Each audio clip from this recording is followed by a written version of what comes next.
Hello everyone, ये है नॉर्सेट series part 2। आज हम एनाटॉमी से स्टार्ट करके ईएनटी की केस बेस्ड क्वेश्चन तक जाएंगे। So let's begin. All of the following structure are classified as a paranasal sinuses except. So here are the options: pharyngeal sinuses, maxillary sinus, sphenoidal sinus, nasal cavity. So here the correct answer is option D, that is a nasal cavity. Paranasal sinuses वो एयरफिल्ड cavity होती है जो nasal cavity के around present होते हैं, जैसे फोरेंटल, maxillary, इथिमॉइड और सेफनॉइड sinuses.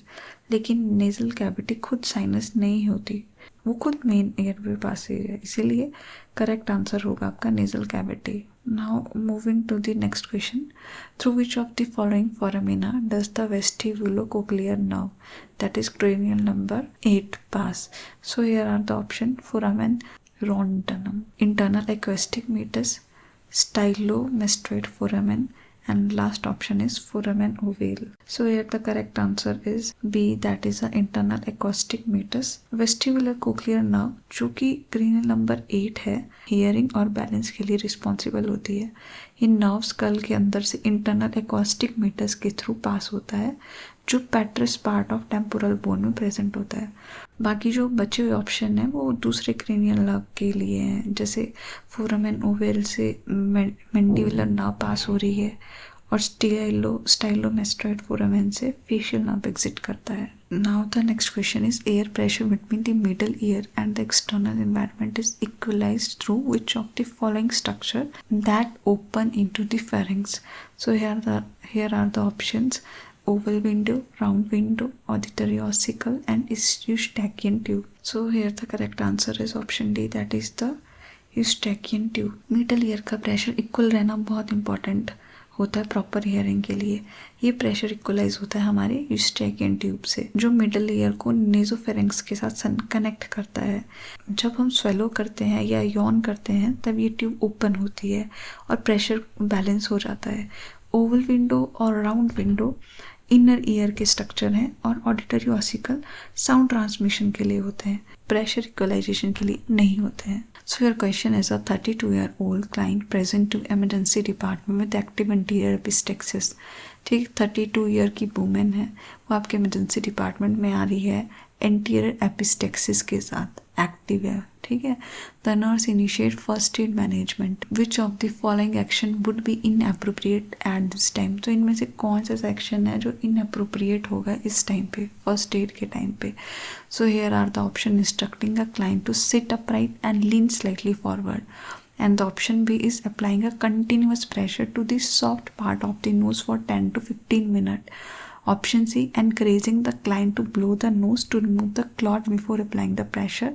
And last option is option D, that is applying a cold compress over the nasal cavity. So here the correct answer is option C, that is encouraging the client to blow the nose to remove the clot before applying the pressure. So this is a inappropriate action in this time. जो anterior epistaxis में सबसे पहले patient को हम upright position में बिठाते हैं और थोड़ा फॉरवर्ड लीन करवाते हैं ताकि ब्लड स्वेलो ना हो। हम क्या करते हैं कि जो सॉफ्ट पार्ट होता है नोज पर, उस पर हम कंटिन्यूस प्रेशर देते हैं 10 to 15 मिनट्स तक। कोल्ड कॉम्प्रेशन भी देते हैं हम, वेसो कंस्ट्रिक्शन के लिए हेल्पफुल होता है। लेकिन अब देखो जो ऑप्शन सी थी ना, इसमें बोला था कि क्लॉट रिमूव करने के लिए नोज ब्लो करना। ठीक है, तो ये बहुत ही गलत एक्शन है, क्योंकि इससे जो हमारा फ्रेश क्लॉट है वो भी डिस्टर्ब हो जाएगा और ब्लीडिंग और भी ज़्यादा बढ़ सकती है। That's why C is correct. Now the next question is progressive bilateral hearing impairment occurring as a result of ageing process is referred to as otosclerosis, otitis media, presbycusis and mycosis. So here the correct answer is option C, that is a presbycusis. जब as बढ़ने के साथ gradually दोनों year में hearing loss develop होता है तो उसे हम प्रेसबाइकेसिस कहते हैं। ये मेनली सेंसरी न्यूरल टाइप का हियरिंग लॉस होता है जो इनर ईयर के हेयर सेल्स के डीजनरेशन की वजह से होता है। ऑटोस्क्लेरोसिस में स्टेप्स बोन फिक्स हो जाती है, जो हमारा फर्स्ट ऑप्शन था। सेकंड, ओटाइटिस मीडिया में इन्फेक्शन होता है और माइकोसिस फंगल इन्फेक्शन होता है। एजिंग रिलेटेड हियरिंग लॉस नहीं होते हैं। Okay, that's why the option C is correct. Now the next question is, a 45-year-old client is prescribed antibiotic ear drop for otitis externa. Which action of the nerves ensure proper medication delivery into the ear canal? So here are the options: pulling the auricle downward and backward before instillation. B option is pulling the auricle upward and backward before instillation. C, pulling the auricle straight outward during instillation. And option D is asking the client to tilt the head forward while instilling the drop. ठीक है, तो इन्होंने पूछा है कि patient को क्या हमने ईयर ड्रॉप डालना है, किसके लिए? For otitis externa. तो कौन सा एक बेस्ट तरीका है, कौन सा एक प्रॉपर टेक्निक है to instill the medication into the ear? So here the correct answer is option B, that is pulling the auricle upward and backward before instillation. Ear canal बच्चों और एडल्ट में different direction में होता है। छोटे बच्चों में ईयर कैनाल थोड़ा हॉरिजॉन्टल होता है, इसीलिए ऑरिकल को डाउनवर्ड एंड बैकवर्ड पुल करते हैं।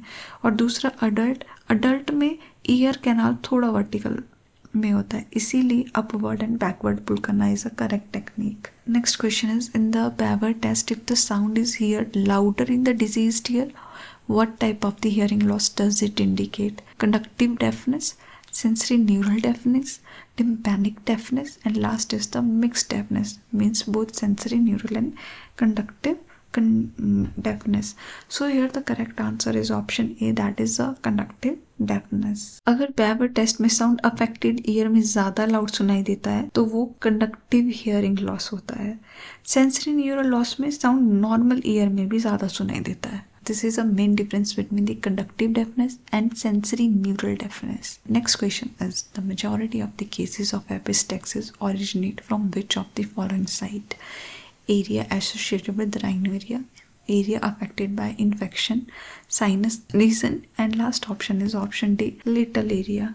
So here the correct answer is option D, little area. ज्यादातर nose bleed anterior nasal septum के एक स्पेसिफिक एरिया से होते हैं जिसे लिटिल एरिया कहते हैं। यहाँ ब्लड वेसल का नेटवर्क बहुत रिच होता है, इसीलिए ये ब्लीडिंग का मोस्ट कॉमन साइट है। Next question is, a nurse is assessing a 9-year-old child who is 6 hours post tonsillectomy. Which assessment finding require immediate intervention?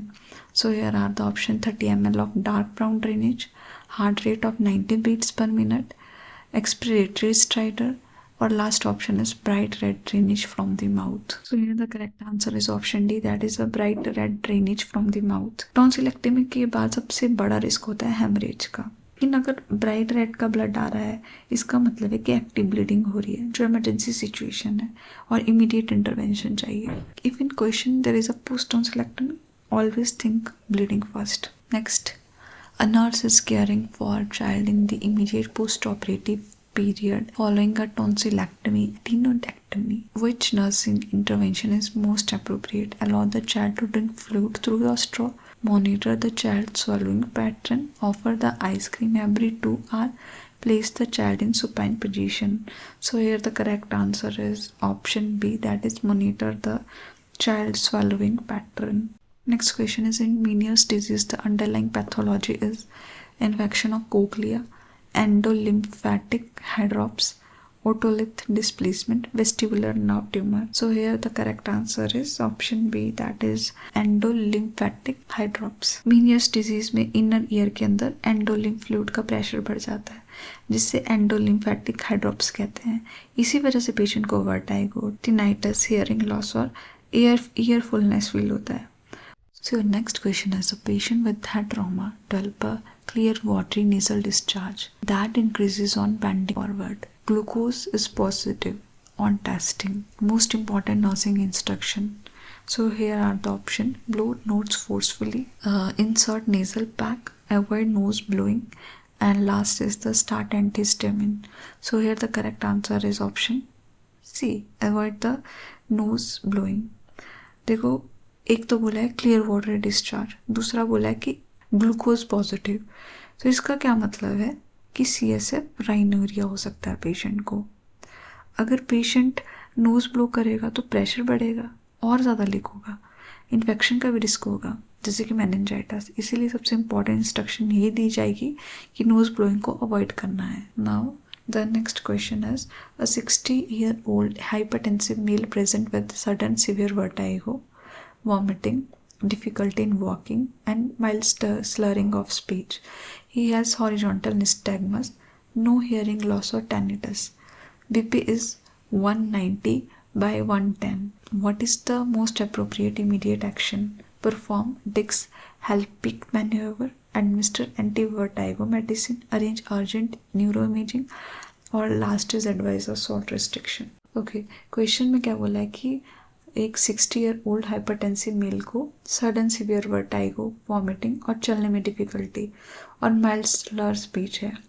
Horizontal nystagmus भी present है, लेकिन पेशेंट को हियरिंग लॉस या tinnitus नहीं है. उसका BP है 190 by 110 mm of Hg. So सबसे अप्रोप्रिएट इमीडिएट एक्शन क्या होगा? तो यहाँ पे करेक्ट आंसर होगा option C, that is arrange urgent neuro imaging. ये सिंपल पेरिफेरल वर्टाइगो नहीं है, पेशेंट को न्यूरोलॉजिकल साइन है, जैसे कि स्लर्ड स्पीच, वॉकिंग डिफिकल्टी और बीपी भी बहुत हाई है, हियरिंग सिम्टम भी नहीं है. तो ये सेंट्रल कॉज है, जैसे सेरिब्रल स्ट्रोक हो सकता है.